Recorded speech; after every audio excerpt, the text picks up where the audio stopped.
বাড়ি যাওয়ার পরে হাত পা ধুলো বাবা, হাত পা ধোয়া হলো, আর যেন আওয়াজ হয়ে গেল, আব্দুল্লাহ রে আব্দুল্লাহ, ডানে নয় বামে নয়, আর এই দিকে ওই দিকে নয়, তাড়াতাড়ি করে আমিনার হক আদায় কর। আব্দুল্লাহর বাবা ডানে গেল না, বামে গেল না, আর যেন বাবা কোথায় গেল না। আমিনা যেন বাসর ঘরে ঘুঙরু টেনে বাবা বসে আছে, আব্দুল্লাহ ডান পাটা যেমন ঘরে রাখতে যাবে, আমিনা আব্দুল্লাহর সম্মান আর্থে যেন বাবা উঠে দাঁড়ালো, আর আব্দুল্লাহকে সালাম জানালো। সালাম দেওয়া হলো বাবা, ঘরের ভিতরে গেল। এবার যেন আব্দুল্লাহ আমিনার যেন হক আদায় করলো, আর যেমনই হকটা আদায় করলো বাবা, আব্দুল্লাহর পৃষ্ঠে যেটা নূর বাবা জমা ছিল, ওইটা যেন মা আমিনার সিকিমে জমা হইয়া গেল। আব্দুল্লাহর ওই পৃষ্ঠ হতে মা আমিনার সিকিমেতে, আব্দুল্লাহর ওই পৃষ্ঠ হতে মা আমিনার সিকিমেতে আমার বিশ্ব নবী জন্ম হয়। নবী পাক আমার গড়ায়া ইসলাম জাগিয়া আছে সোনার মদিনায়। নবী পাক আমার গড়ায়া ইসলাম জাগিয়া আছে সোনার মদিনায়। নবী বলেন হযরত আলী বিছানা যে আছে খালি, নবী বলেন হযরত আলী বিছানা যে আছে খালি, আরে শুয়ে যাও মোর বিছানায়। নবী পাক আমার গড়ায়া ইসলাম জাগিয়া আছেন সোনার মদিনায়। নবী পাক আমার গড়ায়া ইসলাম জাগিয়া আছেন সোনার মদিনায়। আবু বকর বলে নবী পাক ধরা পড়ে গেলাম আজ। আবু বকর বলে নবী পাক ধরা পড়ে গেলাম আজ। আরে ধরলে মোদের ছাড়বে না। নবী পাক আমার গড়ায়া ইসলাম জাগিয়া আছেন সোনার মদিনায়। নবী পাক আমার গড়ায়া ইসলাম হিজরত করিলেন সোনার মদিনায়।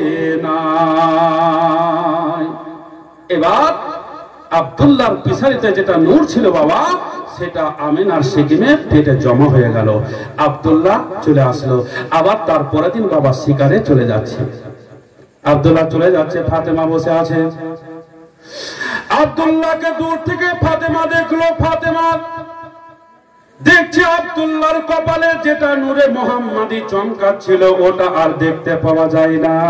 ফাতেমা আফসোস করতে আরম্ভ করলে, চোখের পানি ছেড়ে দিয়া কেঁদে কেঁদে বলল, হারে ওরে আমেনা, ভাগ্যবতী আমেনা, আমেনার কপালটা খুলে গেল।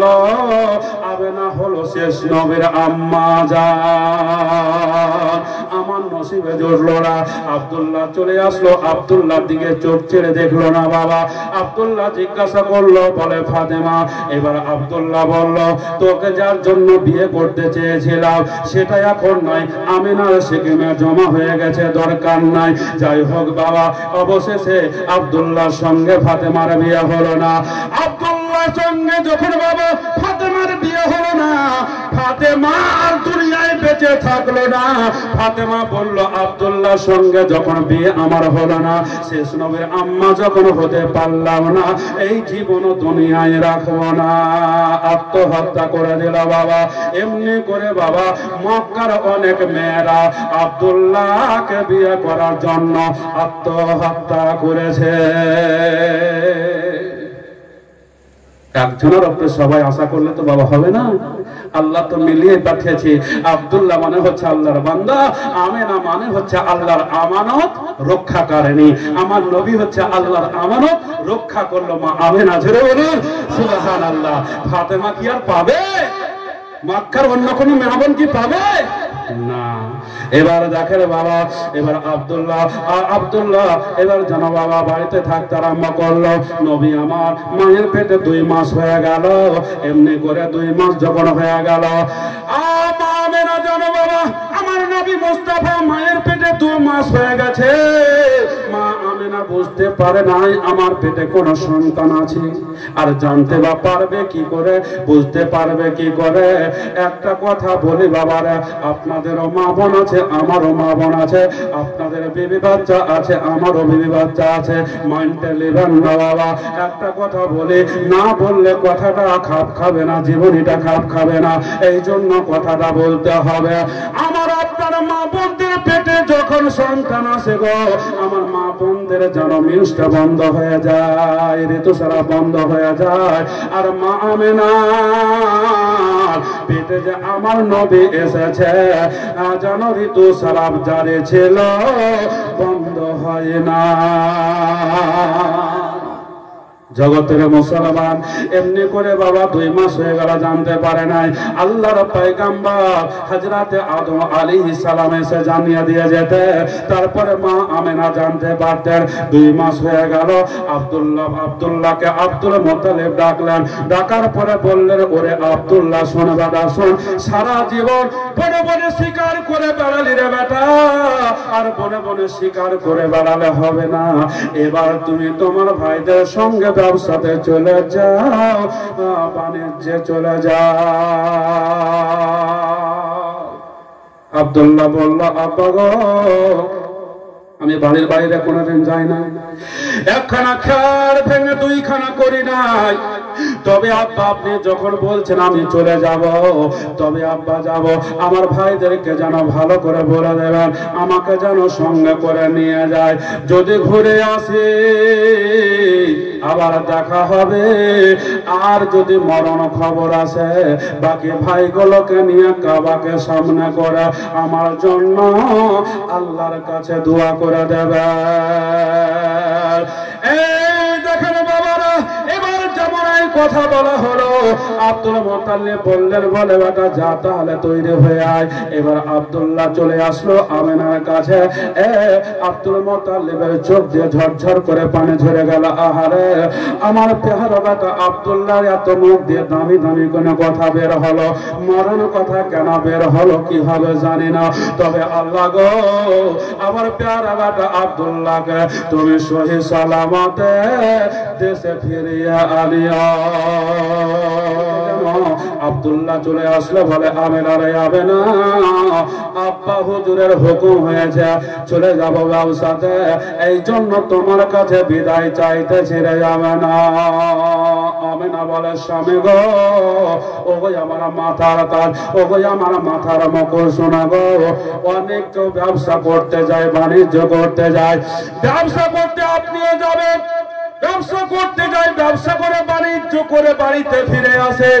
আপনিও ব্যবসা করতে যাবেন, বাণিজ্য করতে যাবেন, ব্যবসা করে বাণিজ্য করে ফিরে বাড়ি আসবেন। এতে আবার বিদায়ের কি আছে গো? বলে আছে রে, যাবে না। এই জন্যই আছে, এই জন্য আছে, মত কোন সময়ের জন্য সৎ ছাড়ে না রে আমেনা। কোথায় কার মরণ হবে কেউ বলতে পারে না রে আমেনা। এই জন্য তোমাকে বলে, তুমি আমাকে শেষবারের মতো বিদায় দাও। আমেনা বলল, স্বামী গো, আপনি যখন মরার কথা স্মরণ করে বাড়ির বাইরে ব্যবসাতে চলে যাবেন, বাণিজ্য চলে যাবেন, আমারও একটা কথা আছে স্বামী গো, আপনি যখন ব্যবসা করার জন্য, বাণিজ্য করার জন্য বাড়ির বাইরে চলে যাবেন, আমারও একটা কথা আছে, এই আমেনাকে কার হাতে সঁপে দিয়ে যাচ্ছেন গো? যেদিন থেকে আমি আপনাকে 3 কথার বদলে স্বামীত্বের রূপে বরণ করেছি, দুনিয়ার যত ভালোবাসা আপনাকে যে সব দিয়ে দিয়েছি হুজুর, বাবা মা সব কিছু ছেড়ে চলে এসেছি স্বামী গো, তবে এই আমিনাকে কার হাতে সঁপে দিয়ে যাচ্ছি? আব্দুল্লাহ চোখ দিয়ে ঝরঝর করে পানি ঝরে গেল। হারি আব্দুল্লাহ জানো এই কথাটা বললেন না, আমেনা আমার বাবা থাকতে তোকে চালিয়ে দেবে, গ্রামের মেম্বার প্রধান তোকে চালাবে, আমার ছোট ভাইয়েরা তোকে দেখভাল করবে, এই কথাটা আব্দুল্লাহ বললেন না।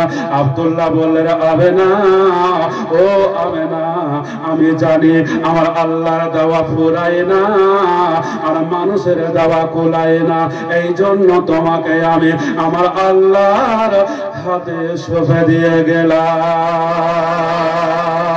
মানুষের দাওয়া কুলায় না রে, আল্লাহর দাওয়া ফুরায় না, মানুষের দাওয়া কুলায় না রে, আল্লাহর দাওয়া ফুরায় না। ঘর করলা, বাড়ি করলা, আরো করলা বারান্দা,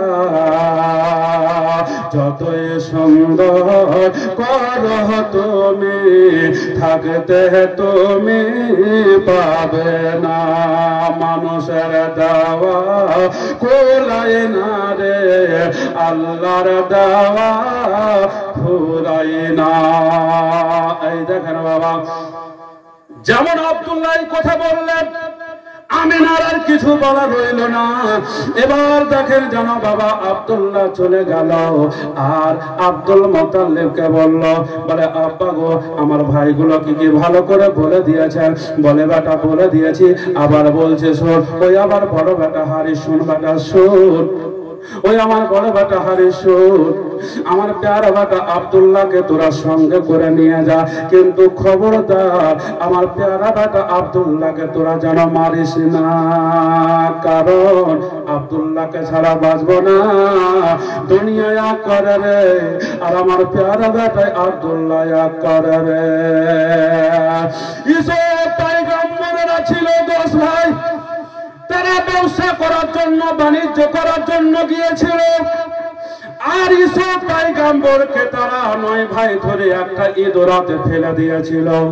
উনি আল্লাহর নবী ছিলেন, আল্লাহর পয়গম্বর ছিলেন, তাই আল্লাহর ফেরেশতা জিবরিল আমিন এসে একটা পাথরের উপরে বসিয়ে দিয়েছিল, তার কোনো ক্ষতি হয় নাই।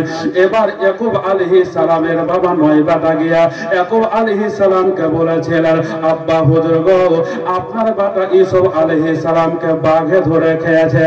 তারা বাঘের উপরে মিথ্যা তহমত লাগিয়েছিল, মিথ্যা কথা বলেছিল, ঝুঠা তহমত লাগিয়েছিল। আল্লাহর নবী ইয়াকুব আলাইহিস সালাম জঙ্গলের পশু চারপাইয়া বাঘকে ডাকলো, বাঘ চলে আসলো, আল্লাহর কুদরতে বাঘের জবান খুলে গেল। বাবা বাঘ বলতে আরম্ভ করলো, ওগো ইয়াকুব আলাইহিস সালাম শুনেন গো, আপনার বেটা ইউসুফ আলাইহিস সালামকে আমরা খাই নাই, আপনার বেটারা মিথ্যা কথা বলছে, ঝুঠা কথা বলছে, বাঘের উপরে তহমত চাপাচ্ছে, আমরা খাই নাই। আমরা যখন থেকে দুনিয়াতে এসেছি তখন থেকেই জানি নবী রাসূল পয়গম্বরদের আমাদের জন্য খাওয়া হলো হারাম, আমরা খাই নাই। আমরা বরঞ্চ পিঠে করে প্রয়োজন অনুযায়ী আমরা পৌঁছে দিই। আরে ইউসুফ আলাইহিস সালাম তো দূরে থাক বাবা, ইউসুফ আলাইহিস সালাম তো ইউসুফ আলাইহিস সালাম আছে, বাঘে বাবা পিঠে করে পৌঁছে দেবে। আরে সজলাপুরে সিরাজউদ্দিন আকি রহমাতুল্লাহ তাআলা আলাইহির সঙ্গে আলাউল হক বান্ধবী রহমাতুল্লাহ তাআলা আলাই বাঘের উপরে চেপে বাবা দেখা করতে এসেছিল। চিৎকার করে বলে দেন সুবহানাল্লাহ। বাঘ পর্যন্ত নবী রাসূল পয়গম্বরকে ভালোবাসে, নবী রাসূল পয়গম্বর তো পয়গম্বর আছে, কিন্তু যারা আওলাদের রাসূল, যারা আল্লাহর ওলি, তাদেরকে পর্যন্ত বাঘ ভালোবাসে, পিঠে করে অন্য জায়গা পৌঁছাইয়া দেয়। জোরে বলা যাবে না সুবহানাল্লাহ, মহব্বতে বলুন সুবহানাল্লাহ। এবার দেখেন বাবা হযরতে আব্দুল মুত্তালিব বললেন, ওই আমার বেটারা শুন রে, ইউসুফ পয়গম্বরের মতো আমার বেটা আব্দুল্লাহকে তোরা মারিস না, কারণ দুনিয়া এক করে রে, আর আমার প্যারা বেটা আব্দুল্লাহ এক করে রে। হারিস বলল, আব্বা গো আপনার যেমন বেটা আমাদেরও তো ভাই, কেন তারা মারবো? বলে হ্যাঁ বেটা, দেখভাল করে নিয়ে যাস, কোনো ক্ষতি না হয়। এবার জানো বাবা, উট গুলো 10টা লাইন হয়ে আছে। আব্দুল্লাহ বলল আব্বা গো, একবার খালি বলেন আমি কোনটা ওটা চাপবো। আব্দুল মুতাল্লিব বললেন বলে বেটা রে, আব্দুল্লাহ শুনবে বেশে, তুই দুনিয়াতে সব শেষে এসেছিস রে বেটা, কাজে সব শেষ কারোরটাতে চাপ, কারণ বড়দের সাথে বেয়াদবি করতে না। এবার আব্দুল্লাহ সব শেষ কারোরটাতে চেপে গেল। আর আব্দুল মুতাল্লিব রাদিয়াল্লাহু তাআলা আনহু বেটাদেরকে বাবা একটা গাছতলা পর্যন্ত এগিয়ে দিল। আর গাছতলা পর্যন্ত এগিয়ে দেওয়ার পর আব্দুল মুতাল্লিব বলল বলে বেটা এবার তোরা যা। বেটারা গেল বাণিজ্যে, আর আব্দুল মুতাল্লিব ফিরে আসলেন কাবাতে, যেটা হলো কাবা। ইন্না আউওয়ালা বাইতুন, যেটা হলো কাবা, আর কাবা হলো প্রথম ঘর, আর কাবা ঘরের মুতাওয়াল্লিব হলেন আব্দুল মুতাল্লিব। জোরে বলুন সুবহানাল্লাহ। বিরাদার ইসলাম মুআজ্জাজ সাহাবায়ে কিরাম এইদিকে বাবা চলে যাচ্ছে, বাড়ি থেকে বেরিয়ে ব্যবসাতে বাণিজ্যে আব্দুল্লাহ চলে যাচ্ছে, আরো তার 9 ভাই চলে যাচ্ছে। আমেনা ঘরের দরজাতে দাঁড়িয়ে দাঁড়িয়ে বাবা দেখে যাচ্ছে। আমেনা চোখগুলো বড় বড় করে দেখে যাচ্ছে, উট যেন চলে যাচ্ছে। আমেনা দেখে যাচ্ছে, যেতে যেতে যেতে যেতে যেতে এবার জনবালা ধুলো বালিতে অন্ধকার করে দিয়া উটের কাফেলাটা কোথায় যেন হারিয়ে গেল। জোরে বলুন সুবহানাল্লাহ। এবার যখন 10টা উট বাবা চলে যাচ্ছে, এবার যাওয়ার সময়তে চলে গেল। যাওয়ার সময়তে বাবা যেতে যেতে যাওয়ার সময় বাবা কোনো কথা নাই। এবার আসার পথে বিরাদার ইসলাম মুআজ্জাজ সাহাবায়ে কিরাম কি ঘটনা ঘটছে দেখুন।